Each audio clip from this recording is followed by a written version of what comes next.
the United States are keen to carry forward the strong bilateral relationship. In fact, President Donald Trump has also announced a 30-day pause on tariffs for imports from Canada. Remember that announcement had come in, but as confirmed by the Canadian Prime Minister Justin Trudeau now, this comes shortly after a similar pause for Mexico as well that has been announced by President Trump himself. Trump's initial plan included imposing a 25% tariff on imports from both the countries, along with a 10% tariff on goods from China. My colleague Rishabh continues to stay live with us.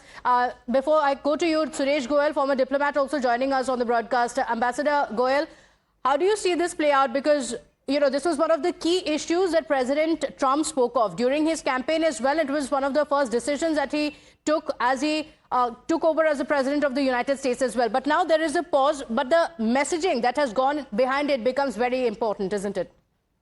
I think we need to look at the relationship between India and the USA beyond tariffs and immigration.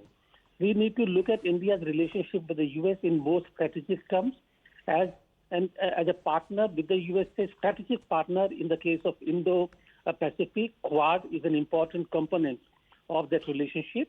Therefore, I think we need to go beyond just what we are talking about. However, since you are talking about tariffs, the budget has already announced lowering of tariffs on certain products, and therefore that should be a good news for Trump.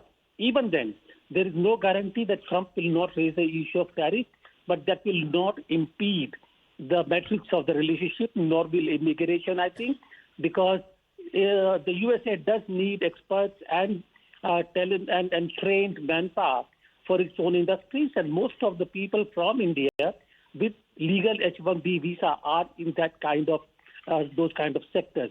As far as the illegal immigrants are concerned, if they can prove that they are from India, Minister Jaishankar has already said that yes, we will take them back.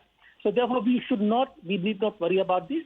I am looking forward to the visit and see where it turns to, but I'm looking more at the strategic components of the relationship than those transactional parts which will go away. Okay, all right.